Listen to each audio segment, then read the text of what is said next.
Hello, we're back. Another beer review. Another Tatamagouche. This time out, we have their Mussed Up Double IPA at 8% alcohol by volume. I guess this is one they used to do at some point back in the day because it's got their 10 years little thing on the label there. So this is something that they brewed before in their 10 years of existence. This has water, malt, hops, yeast, and grapes in it. And we'll get on to that right now. We'll go take a look at the website and just see what they have to say about it really quickly here.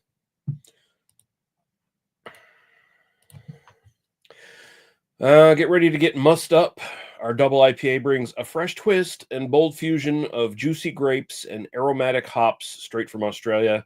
So they're using Enigma hops here, which also give you kind of a white wine grape kind of quality to it. And apparently they infuse some fresh Lacadie Blanc grape juice from Yost Vineyards here in Nova Scotia as well, mid-fermentation. So they're going for a white wine flavor profile, basically, for this IPA. So there you go. We'll see if they accomplish that or not. Not a big fan of white wine, but I'm much more of a fan of white wine than I am of like Haysbro New England IPAs. So this couldn't be good.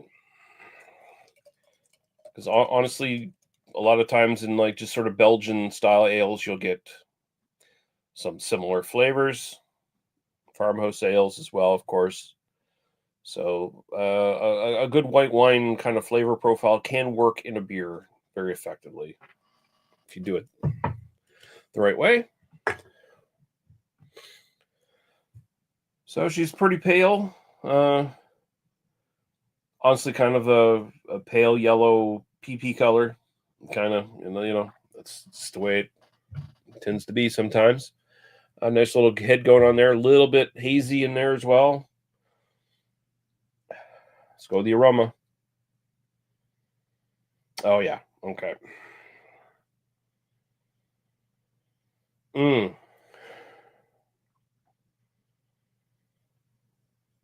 definitely get the grapes.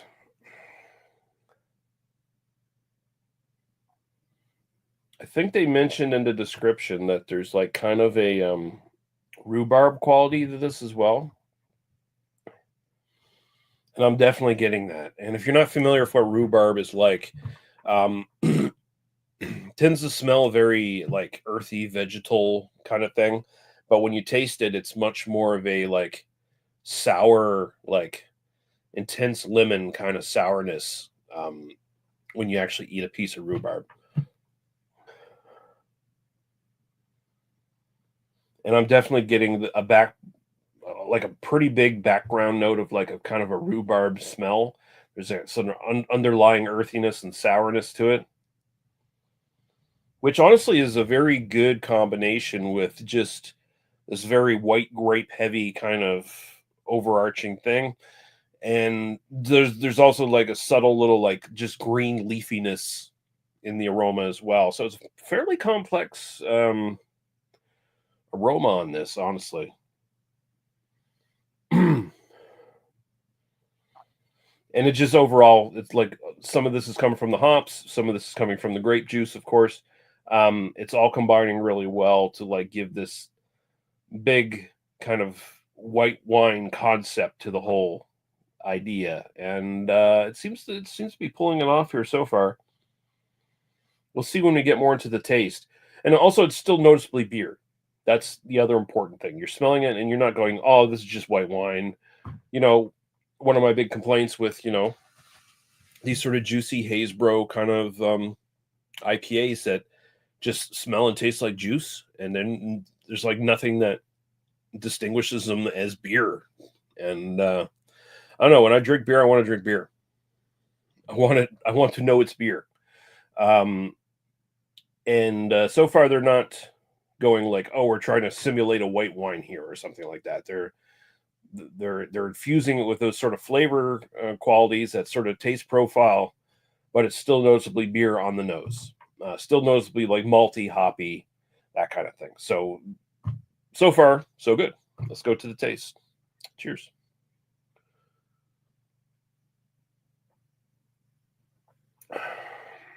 Ooh.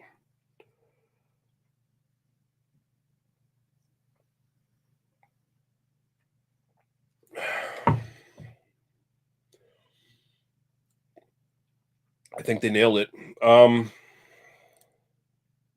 This is very good. It's definitely different for a double IPA as well. You usually don't get double IPAs with this sort of taste profile, as far as I can tell, anyway, from my experience. The white wine, the grape stuff is there.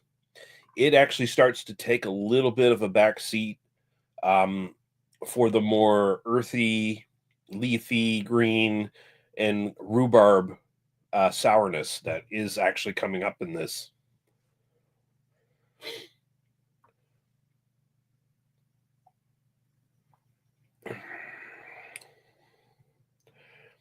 There's a nice dryness to it as well. You could say it's a white wine dryness. You could maybe chalk it up to a little teeny bit of alcohol astringency as well. Who knows? Um, it's if it is, that's the only real hint of the actual 8% I'm getting in this.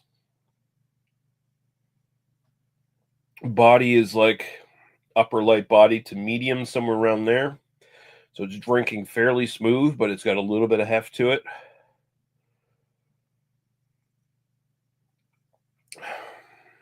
Mm. Yeah. Mm.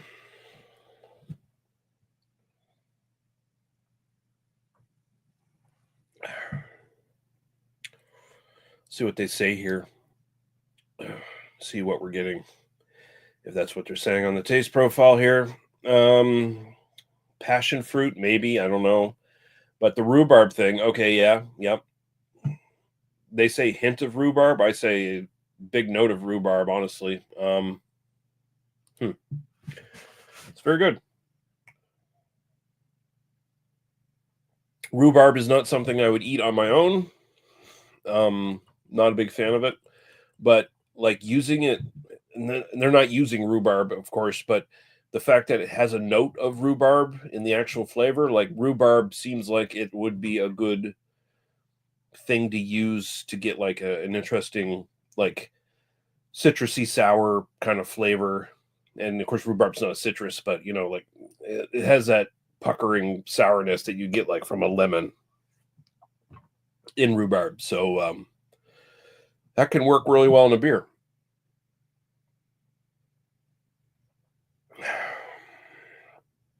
These sort of white grape stuff is providing a kind of overall kind of light sweetness that's balancing with the sourness.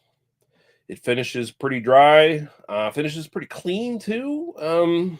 Not a lot of bitterness or anything like that. So definitely not a double IPA that like brings intense bitterness or anything like that. If anything, it's just kind of the sour note a little bit, and then the overall grape kind of taste from the hops.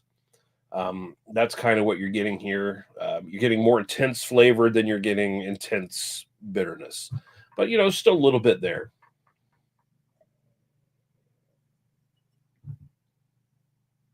I like this. This is not bad. This is not bad at all. Um, and it drinks way too easy. This is a dangerous beer. At 8%. The Mussed Up Double IPA from Tatamagouche. Style wise, it's very interesting. It does something a little different with the double IPA as far as like giving it an interesting taste profile. Again, it's not a super intense double IPA. So if you're looking for something like that, that's like super bitter, super hoppy in that regard, you're probably going to be disappointed.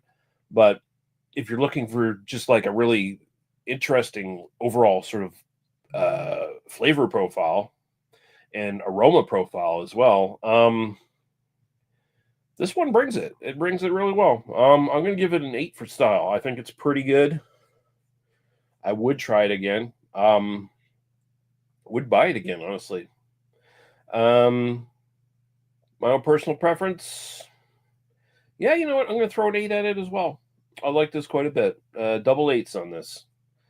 So the Mussed Up Double IPA from Tatamagouche Brewing. It's 8 for style, 8 for personal preference. If you're looking for a unique take on the double IPA, this might be for you. So get it while you can. Like these 10-year anniversary things they're bringing back and cycling through. Who knows how long they're going to stay in their rotation. Tatamagouche is very. I don't know if they have like planned seasonals or anything like that. They seem to just like brew whatever they fancy brewing, and they throw it into the rotation and they put it on their website and they go, "Hey, this is available now. Get it while you can," kind of thing.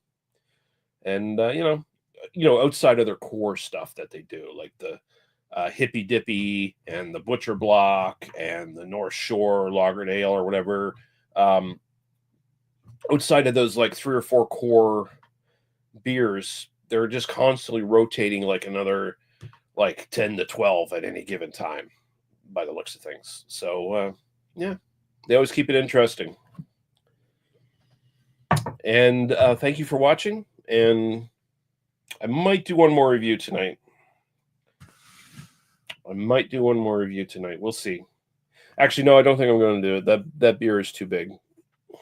I'm going to save that for sometime on the weekend, I think. I'll do a review of it. But yeah, so I still got like one more new Tatamagouche to do.